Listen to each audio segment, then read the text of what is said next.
اور 31 سورہ لقمان میں اگر آپ پڑھتے ہیں تو اللہ تعالیٰ کہتے ہیں کہ بندے تو میرا بھی شکر کر اور اپنے والدین کا بھی شکر کر.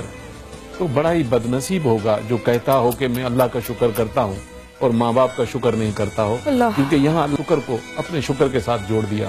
ماں باپ کی یہ اہمیت بتائی جا رہی ہے. سبحان اللہ. رضا ہے سکاٹی سے. السلام علیکم رضا. السلام علیکم. میں ٹھیک ہوں, آپ کیسے ہو؟ بس اللہ کا شکر ہے. مایا عیسیٰ بھائی کو بھی سلام کروں گی میں. وعلیکم السلام. اور دوسری بات یہ ہے کہ میرے والد صاحب اس دنیا میں نہیں ہیں.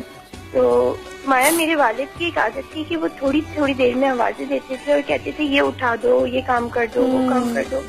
تو اس وقت میں گھبرا جاتی تھی اور میں کہتی تھی امی کیا ہے, میں تھک گئی اب. لیکن مایا اب مجھے لگتا ہے کہ کوئی کام نہیں ہے, میں فارغ ہوں.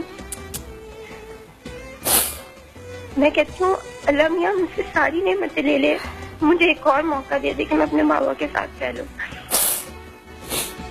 میں بس بتا نہیں سکتی آپ کو کہ میں انہیں بہت یاد کرتی ہوں.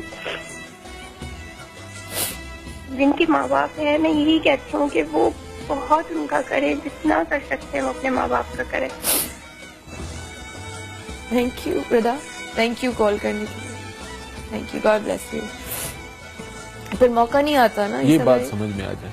یہ ہماری جو بہن نے بات کی نا, پھر موقع کہ جب وہ کہتے ہیں تو, اور یہ ہے, یہ مطلب کرتے ہیں بچے, لیکن یہ نعمت جب چھن جاتی ہے نا تو پھر ہم اللہ سے کہتے ہیں پھر ہوتا کچھ نہیں ہے اور وہ چلے جاتے ہیں, اب موقع کچھ نہیں ہے ہمارے پاس. تو میں یہ کہتا ہوں کہ ہر سورج اپنے ساتھ کچھ لوگوں کو لے جاتا ہے اور کچھ لوگوں کو چھوڑ دیتا ہے.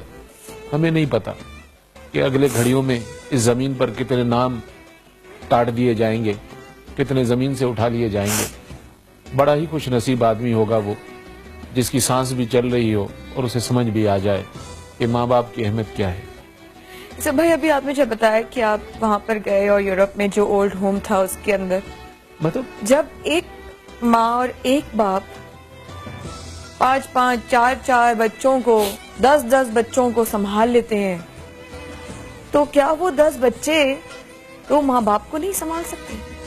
ہاں, یہ میں صرف اس لیے انہی کی دعاؤں سے, انہی کی تربیت سے, انہی کے کیے ہوئے کی وجہ سے آپ کسی مقام پہ پہنچتے ہیں. اور جب آپ کو اللہ تعالیٰ کسی مقام پہ پہنچا دیتا ہے تو آپ کیسے اپنے ماں باپ کو, آپ نے کہا سوکھی روٹی, اس نے کہا کہ جہاں مجھے تم کچا رکھتے ہو وہاں پر, وہ یہ کہہ رہی ہے کہ مجھے وہاں رکھیں بیٹا, جو آپ یعنی کہ فالتو اشیاء جہاں رکھی جاتی ہیں آپ کو بادشاہ اور ملکہ بنا کے رکھنا چاہیے. اور اس وقت مجھے یہ حدیث بڑی یاد آئی تھی کہ یہ لوگ کہتے مدر ڈے, نبی کریم صلی اللہ علیہ وآلہ وسلم نے فرمایا, اور یہ روایت حضرت ابن عباس رضی اللہ تعالیٰ عنہ کی ہے کہ نبی کریم صلی اللہ علیہ وآلہ وسلم فرماتے ہیں کہ جو شخص اپنے والدین کو محبت اور شفقت کی ایک نظر سے صبح دیکھتا ہے تو اس کو ایک حج مقبول جتنا اجر ملتا ہے. تو میں کیوں ایک دفعہ سال میں مناؤں؟ میں تو مسلمان ہوں, میں روز مدر ڈے مناؤں, میں روز فادر ڈے مناؤں, کیونکہ یہ اللہ کے حبیب کا حکم ہے. اس اللہ کی بشارت دینے والے نبی کریم صلی اللہ علیہ وآلہ وسلم جس کی محبت کی وجہ سے آپ اور میں نعمتوں کو حاصل کرتے ہیں, اگر احکامات بھول جائیں گے تو ہمارے ساتھ اچھائیاں نہیں ہوگی. خواتین حضرات واپس آتے ہیں اس وقفے کے بعد, ہمارے ساتھ رہیے.